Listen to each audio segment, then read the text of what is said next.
All right. Hello, everybody, and welcome to the first episode of the smart trading concept. It's actually not the first video anyway, but it's actually the first video that is coming from the topics that we're going to be handling. The first video was an introduction, and the second video, this video, and other videos that are coming in are going to be the major stuffs that we're going to be, touching and unveiling. Okay, so I'd like to welcome you guys back to this first episode of the Smart Trading Concept. My name is Dennis Jones, as you may already know. One. All right. So right now we are starting over from Candlesticks Anatomy, which is actually the major piece of information that tells us what the price of an asset is currently doing in the price chart. Now, looking at the price chart I have in front of me, because in the last video I showed you how to set up your trading view. You might have watched a video about this, chart, what it looks like and what it is about. There are so many indications of prices, but for the the smart trading concept that we are dealing with, we have made a lot of researches, and then we have decided to use candlestick because one, they are more popular, and two, they give us more information to work with.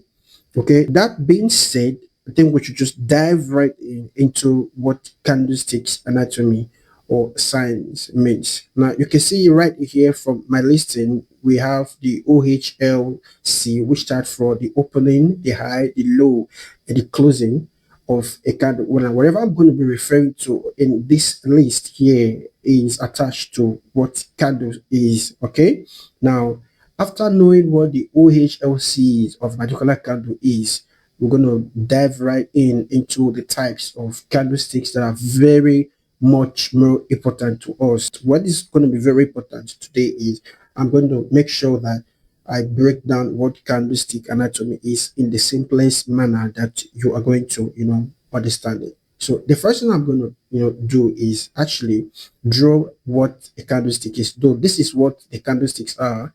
This is everything that we have. This is candlesticks. All this you see here are candlesticks. But okay, for the educational purpose, I'm going to draw one. Cool. Right now, this is what the candlestick is. So first things first, what is candlestick in forex trading, or what is candle science? Now, this is not the regular candles that we light fires on, to give us light in the darkness. This is not the one that the Bible talked about. Okay, the candlestick is actually this digital piece of information that represent how much, how high and how low the price of an asset has traded upon or is currently trading upon, if that makes sense enough. Okay, so now there is an asset that you're trading in forex, because like I said, when I explained yesterday that everything that we do in forex, we trade in forex, are referred to our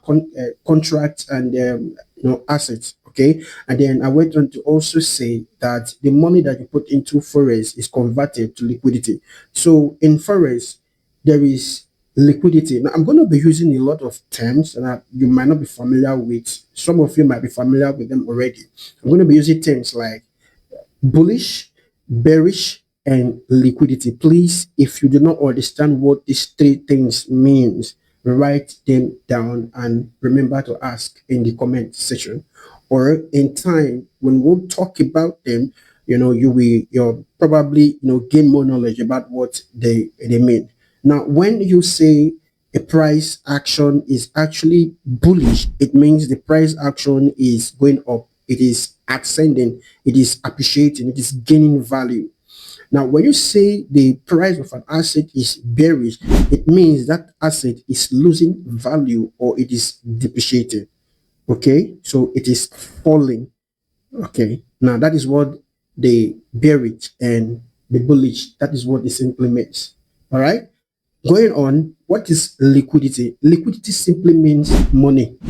When you put money into your forex broker, that money is still it's still an equity. It is still it's a capital that is still available for you to use. But once you throw it into the forex market, either by buying or by selling an asset, it is automatically converted to liquidity.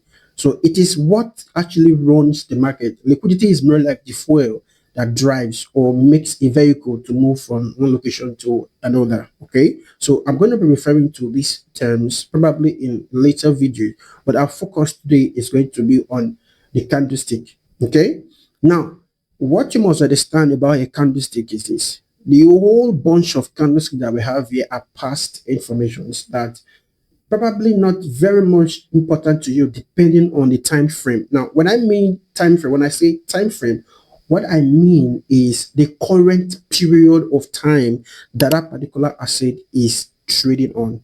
Okay, that particular asset, the current time that that asset is running on at a particular moment. Now, time frame could be 1 minute. That is what we have up here: 1 minute, 5 minutes, 15 minutes, 30 minutes. A single candlestick is representation of each time stamp. So assuming in this time frame we are in the 1 hour, okay, 1 hour time frame period, each candlestick that is listed here is going to take 1 hour, okay, to form. Just as we have the 15 minutes as our time frame right here, each of these candlestick took 15 minutes to form. And that is why I said they are all past information, because if you try to zoom in and then you begin to count 15, 30, like that on, you discover that it's been days, it's been months before the whole of these informations, you know, took to print out, you get the point. Now, what we're talking about today, right, is this candle anatomy, and we're going to use the reference of the 15-minute time frame, okay, to make things easier. Now, the first things we're going to be talking about is OHLC. It means this guy is actually going up, so it has to open from below, from underneath, and then travel to the upside. Sometimes market, what usually happens is market goes up all the way like this. For instance, this guy, what it did was this: it opened here, right, and then it traded to the bottom a little bit, and then rose all the way to the top, and then closed here. Did you see that? So that is the way price move in most cases. Like almost 90% of the time, this is how price moves. Okay, it opens, it trade to the opposite direction, and then resume back to its original direction, and then try to return back to close. So in most traders, they have different way they call this. Some call it breakout and retest, support, resistance. But when the time is right, I'm going to explain all that to you. So for the sake for this is going to be the opening. It traded high a little bit, came down, and then closed here. Did you see that it is almost the same, but it is inversely correlated? So if I bring these two together, you see that they call this, some call it breakout and retest, support, resistance. But when the time is right, I'm going to explain all that to you. So for the sake for this is going to be the opening. It traded high a little bit, came down, and then closed here. Did you see that it is almost the same, but it is inversely correlated? So if I bring these two together, you see that we are forming what should we call this? It's a W. You can see that this is inversely correlated to each other. Okay. Now that is what the candle anatomy. That is the whole simple. In fact, it's the simplest definition of what candlestick is. What matters is how we use this information to predict what happens in the later future. So, what is the engulfing candlestick?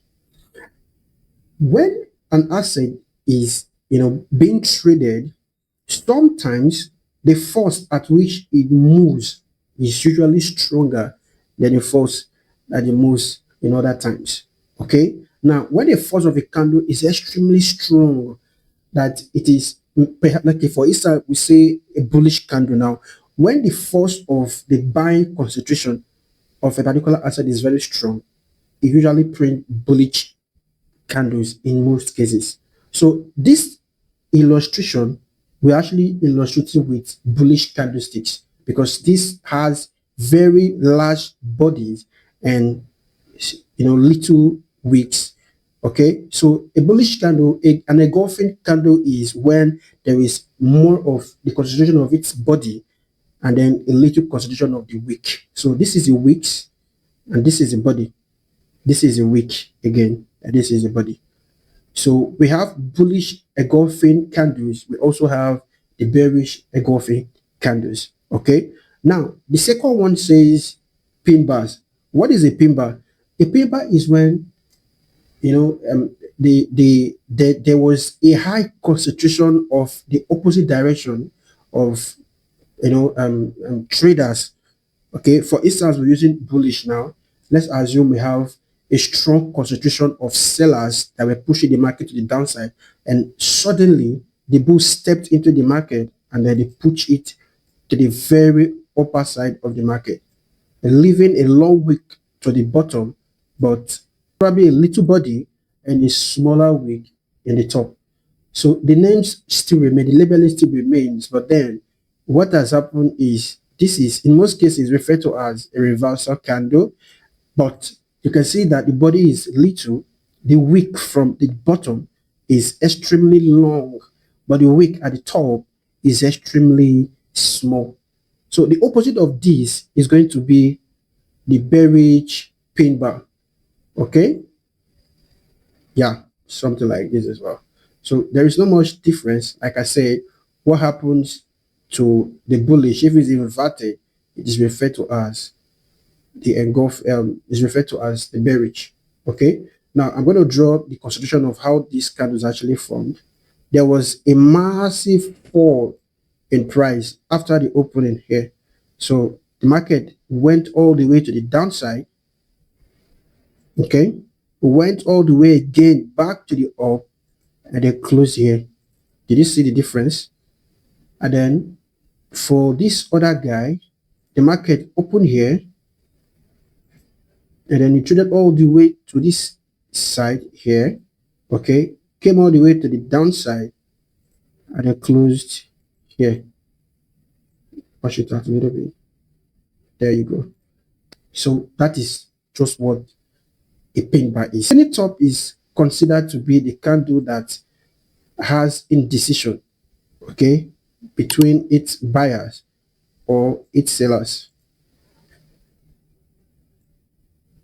Yes, you can see that the concentration of the buyers and the sellers is equal. In most cases, it is like a plus sign where there is no, vivid, where there's no vivid, yeah, you can see where there's no vivid size of the body. Sometimes it's even smaller, even to this level, where you have a very tiny body that looks like the wick itself. And this one doesn't really matter what color it is. It could be green, it could be red, it could be any of the colors, but it means there is indecision. Both forces, both buyers and sellers are, of decent strength. Nobody is stronger than anybody. And in most cases, this is what we refer to as indecision and ranging markets, and it is not advisable to go into trade when you see candles like this, unless there was a big force that was coming and then you suddenly see something like this. The next time you see a strong bullish candle flying out, and then you know that okay, finally the bulls has won the whole argument and market is now bullish. So the last one is the tweezers.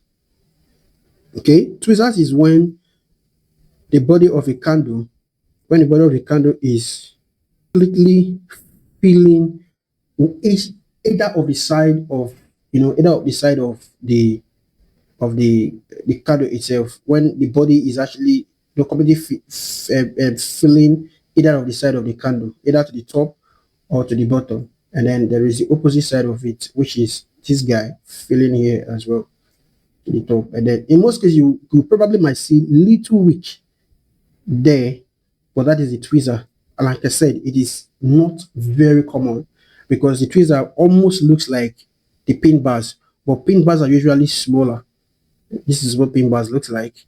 Okay, but tweezers are kind of larger like this extent. So it's more like when you say 50-50. So 50% of the candle is filled up, 50% is left unfilled, then 50% of that's just what it is. That is what tweezers are like. Okay. Now we are almost rounding up what the candlestick anatomy is. I'm going to link the study notion in the description of this video, and I will advise you to watch and then get yourself more information about how the candlestick anatomy is actually, so that you won't get yourself confused. Now there is an additional tip, which is the support and resistance. I want to tell you the functions of this candle in particular location, because these candles are useless if they form in some certain areas of the chart. Now let's assume we have this guy. Okay, so now consider having a candle like this. Let's say we have a candle that looks like this.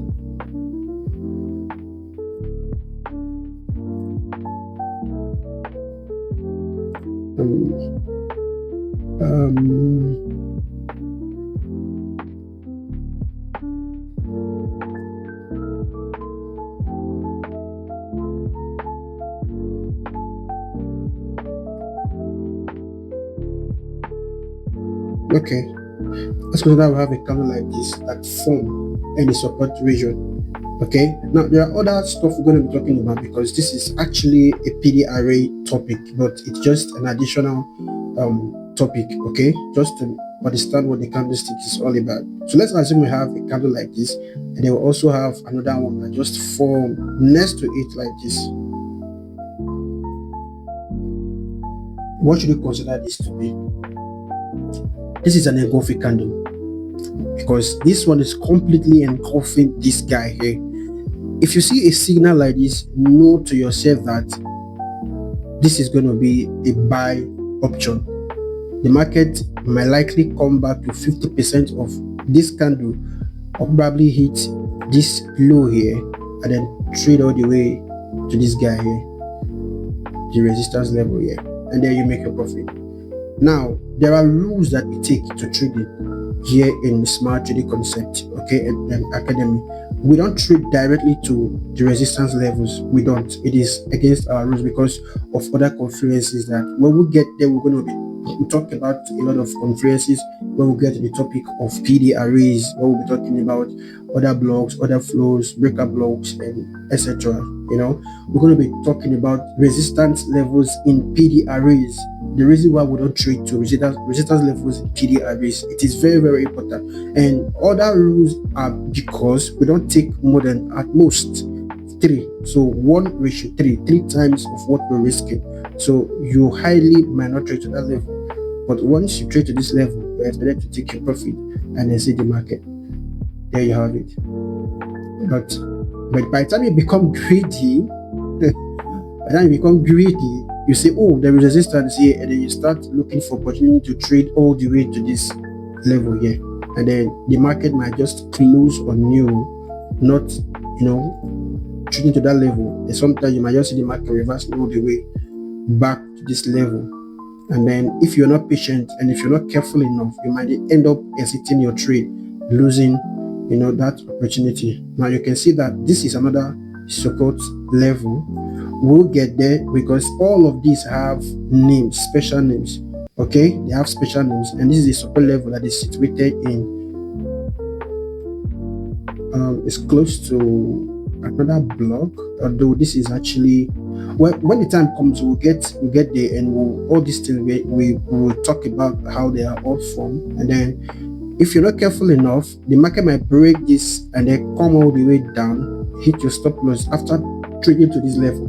You can imagine after you must have gained a lot of profit, the market is coming all the way to the down here to take you out of the trade, and then you will say, no, your broker is a liar, is a piece of shit. But you were the one that is greedy. It is almost possible. There is only 20% chance for market to always trade from the support level. directly to resistance level. Okay, so you have to take note of it. And in most cases, this is what really happens. The market goes to a particular level because it's a premium zone, and a lot of sellers are selling it already from this resistance level here. There's a lot of sellers selling away from this particular level. Now, if you don't have a lot of buyers to buy from this zone, supporting your buying condition, the market might go against you. But if you have strong buyers who are willing again to buy from this level, and then again, it depends on the timing. We're going to go over all these parts. That there is, always timing for every. Timing is the key to successful trading. So when you have strong buyers that are willing to buy from this level here, because the market has broken from this high. Okay, this is a particular high.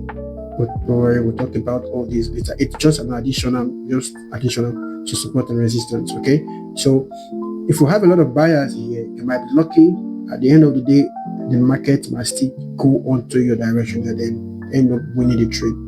Okay, but it is highly unlikely. So it is best advisable, according to our rules, that you take part of the profit, okay, and leave probably the rest running. In fact, you are supposed to take 70-80% of your profit, and then allow maybe the rest to run while you move your market, your trade from is that the long, where you move your trade from the entry to your break even already, by taking it to probably a little bit before that next support level, so that even if the market comes down to hit you out of the market, you are not losing. You already have some profit, and then this will also give you a little more of the profit. Okay, so this actually happens again if in case something like this also happened up around the resistance level.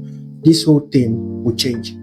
Okay, so it's actually the same thing. Whatever happens to bullish, in a bullish condition, if it is inversed, it is referred to as a bearish condition. Okay, so that is all about the candlestick anatomy.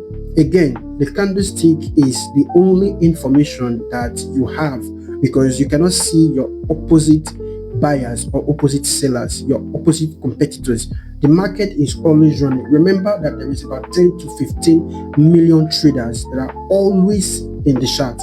Even while this recording is going on, somebody is trading. That is why the chart is always moving. Without traders, the chart cannot move.